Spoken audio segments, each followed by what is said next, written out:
Muito bom dia, bem-vindos a esta emissão do programa 70 vezes 7, depois de 2 anos marcados por uma inimaginável pandemia em pleno século XXI. O cenário na Europa recorda-nos também tempos sombrios, estamos com guerra no nosso território, também algo inimaginável para quem vive em 2022, mas incontornável, e é por isso que neste momento fazemos esta emissão especial. Conto com a colaboração, que agradeço muito, de Dom Rui Valério, o Bispo das Forças Armadas e de Segurança. Sr. Dom Rui, muito obrigado por se ter disponibilizado de imediato para conversar connosco. É a urgência do momento que exige efetivamente que olhemos para esta situação e que lhe demos a atenção necessária. Eu começo por lhe recordar, por recordar a todos o apelo que o Santo Padre faz para que o dia 2 de março, é quarta-feira de cinzas no calendário litúrgico da Igreja Católica, seja um dia de jejum mundial pela paz. Faz sentido apelar a esta dimensão espiritual perante um conflito que muitas vezes é medido pela força das armas? Então também eu saúdo com votos de um muito bom dia a todo o nosso simpático auditório e telespectadores, desejando para todos e para cada um e para as vossas respectivas famílias as bênçãos e as graças de Deus. Numa hora de dramática pertinência que está a acontecer na Europa, porque uma vez mais o rumbar dos canhões se faz ouvir, o destronar das bombas está-se a fazer também sentir, e é neste contexto que o Papa Francisco emerge como um verdadeiro pontífice. Pontífice significa fazer pontes.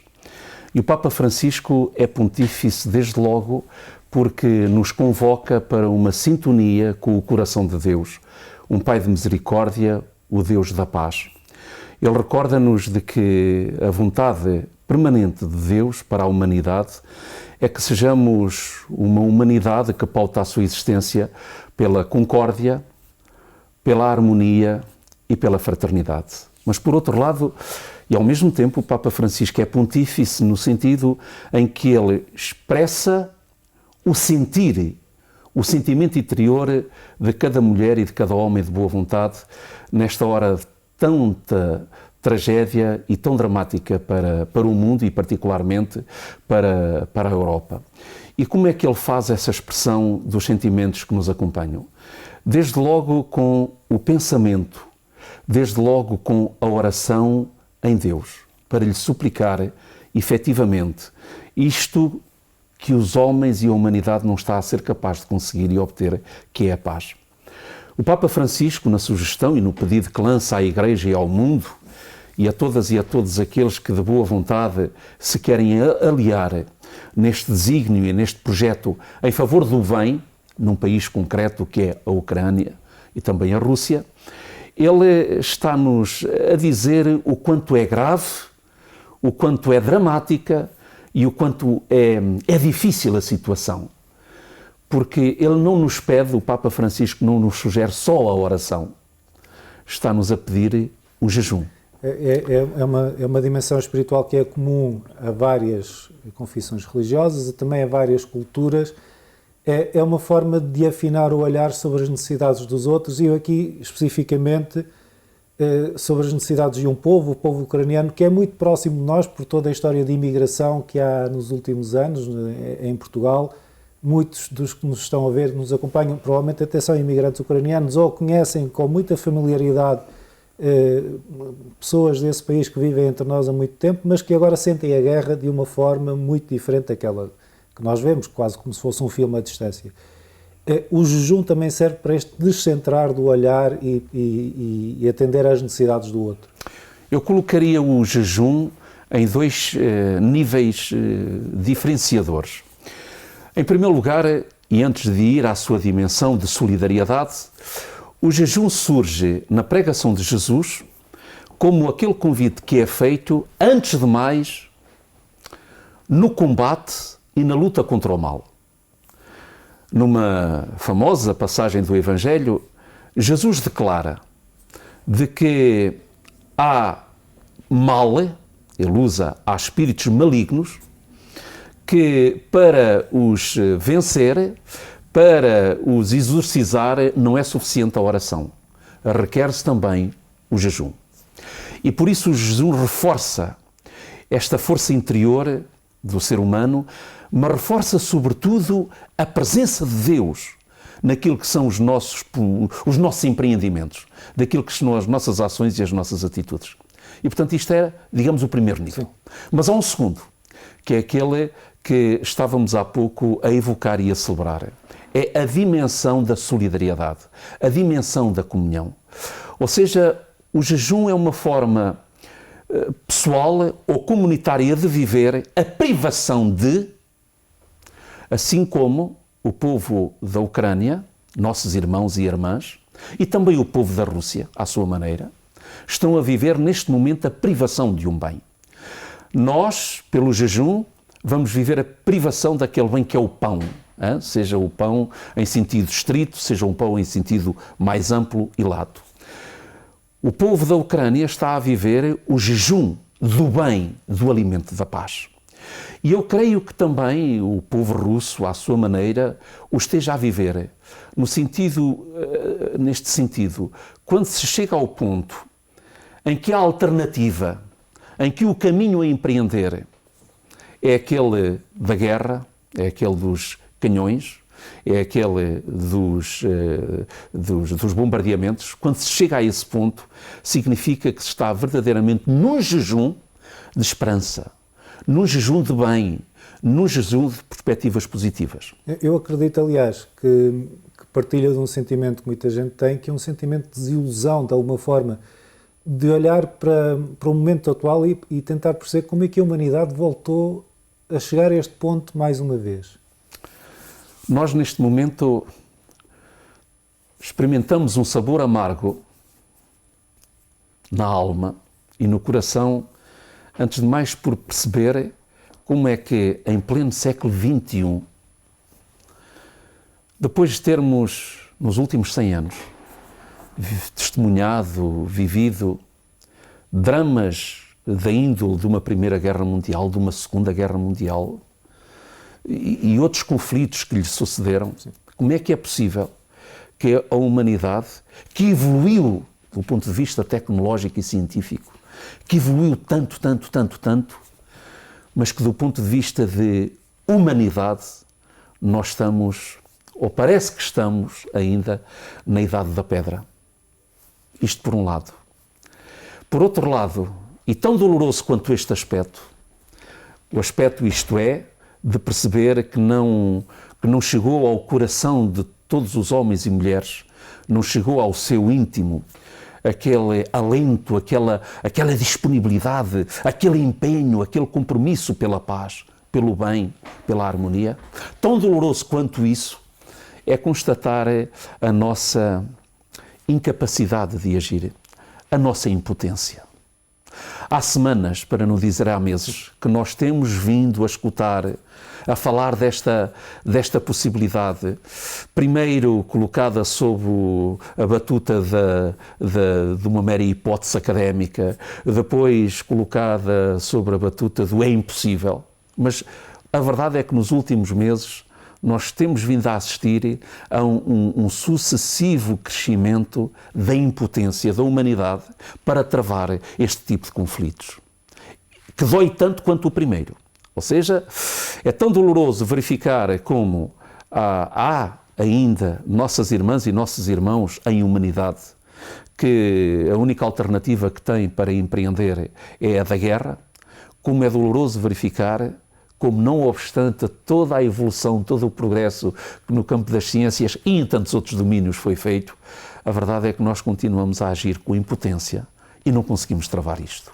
Nós vamos recordar agora o apelo do Papa Francisco, aquele apelo que nos trouxe no início desta conversa, para que a próxima quarta-feira, quarta-feira de cinzas, seja um dia mundial de jejum pela paz.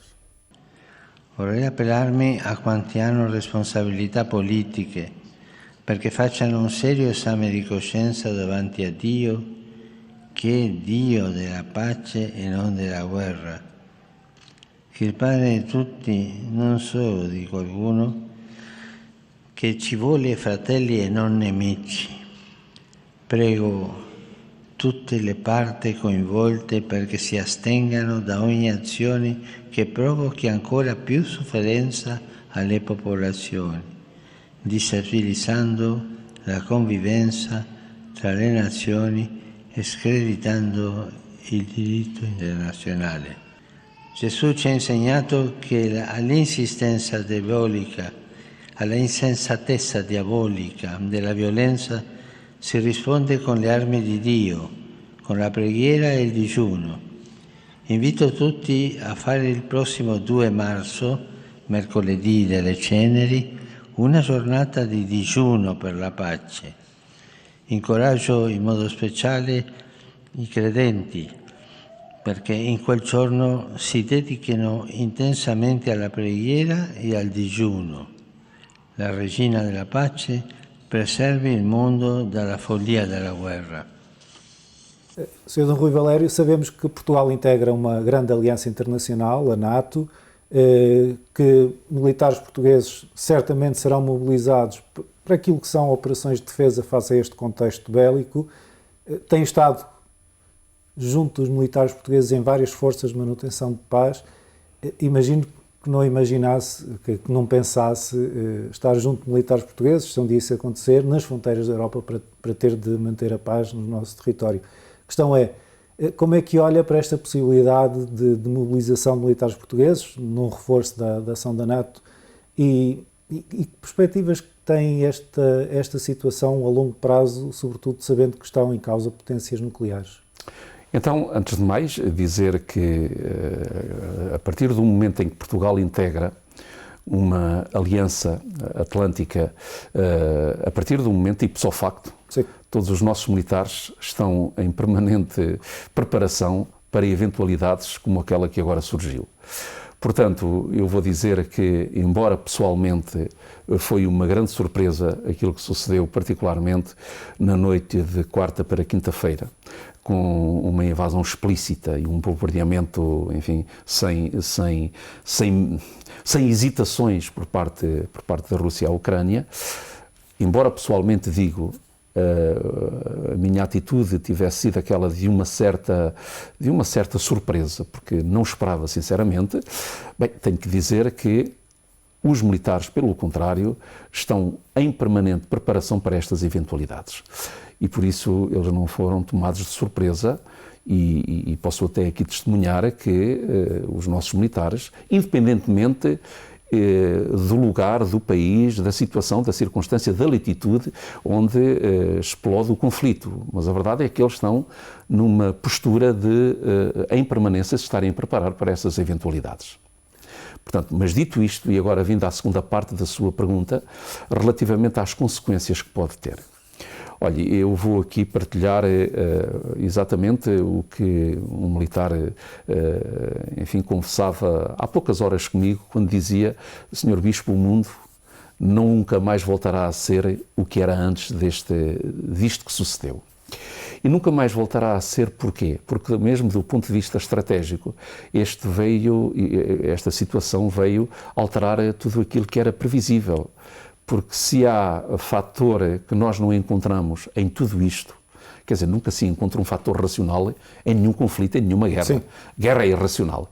Mas a verdade é que neste caso, este conflito é irracional ao quadrado, quer dizer, não tem aqui qualquer ângulo, porque não nos esqueçamos de diversos fatores que são importantes para trazer ao diálogo. Sim. Em primeiro lugar é que nós estamos ainda em pleno combate com um vírus que ainda não o vencemos definitivamente.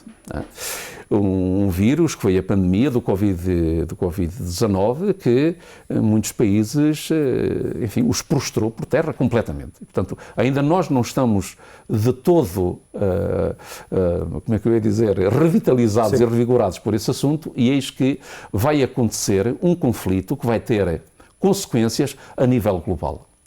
Consequências, desde logo, e é aquilo que para mim talvez seja o mais importante, consequências ao nível do ser humano se entender a si próprio, do homem, o ser humano, compreender o ser humano. Porque aquilo que nós tivemos aqui foi uma grande potência, seja militar, seja energética, a colocar um inteiro continente, para não dizer um planeta inteiro na incapacidade de reagir e de combater a guerra, de combater o mal. Há uma questão que eu quero fazer que tem a ver com o facto de nós estamos a falar de uma reformulação da presença internacional, como estava a dizer, ou seja, habitualmente seguimos canais diplomáticos de influência política, de tentativa de ganhar essa influência através da atividade económica. Nós aqui temos uma demonstração da força pela força e o papel que um país, especificamente a Rússia, quer ter na comunidade internacional é determinado pela sua força bélica. Isso diminui de alguma forma o papel que a diplomacia e a negociação podem ter no cenário internacional ou é desejável que não seja assim? Diminui o papel da palavra. Essa é a primeira grande consequência. A palavra, Sim. O diálogo, que era, como sabe, a grande força da cultura, do mundo, da ciência ocidental. O logos, como se diz em grego. E esse logos, essa palavra, está completamente esbatida. Porque a diplomacia, e a Rússia demonstrou de uma forma muito assertiva, que a diplomacia só funciona se por detrás houver uma capacidade, seja militar, seja económica, que não existe neste momento.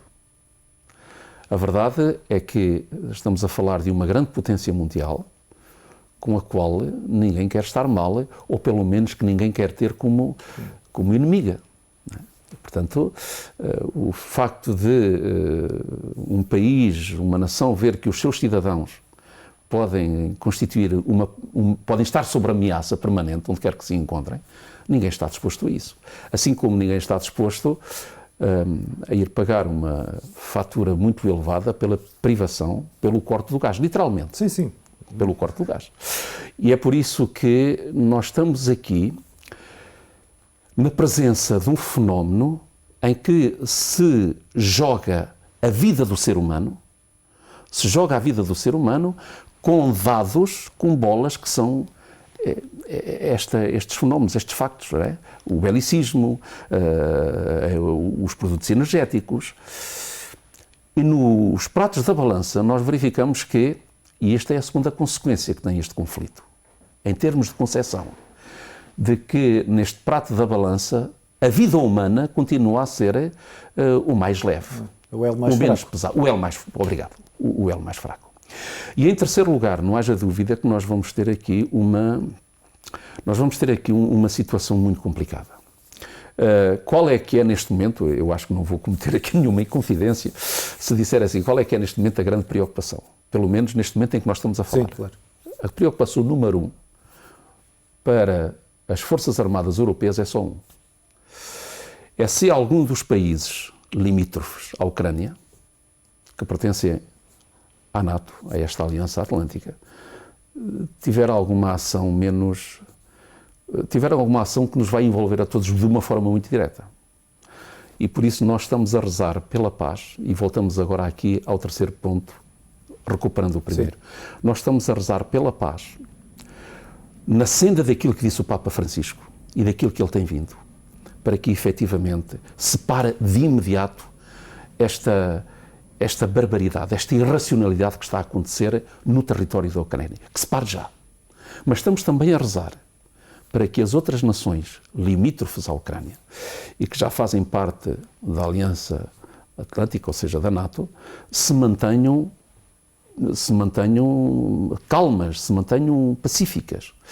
Porque é uma situação muito complicada para todo o Ocidente, e Portugal incluído, claro. E aqui já não só em termos económicos, já não só em termos civilizacionais, aqui em termos efetivos, porque basta que se acione o artigo 5º e estamos todos em conflito, estamos todos em guerra. A ideia de que o Papa foi falando que estamos todos no mesmo barco, aqui ganha uma dimensão um pouco diferente, mas recordando-nos com muita atualidade que efetivamente estamos todos no mesmo barco, ou seja, um conflito na Ucrânia não é um conflito longe, é um conflito nas nossas portas. Essa proximidade que nós estamos a falar é uma proximidade civilizacional, sim. No sentido de que no nosso meio aqui em Portugal, e aliás eu aproveito para saudar nesta ocasião tanto as irmãs e os irmãos ucranianos como os russos.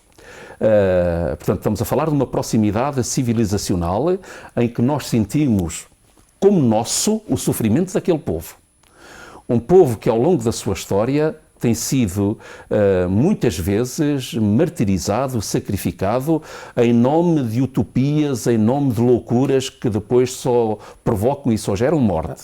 Para os católicos, aliás, há uma ligação muito especial, que é a ligação às aparições de Fátima e a referência explícita que é feita à Rússia.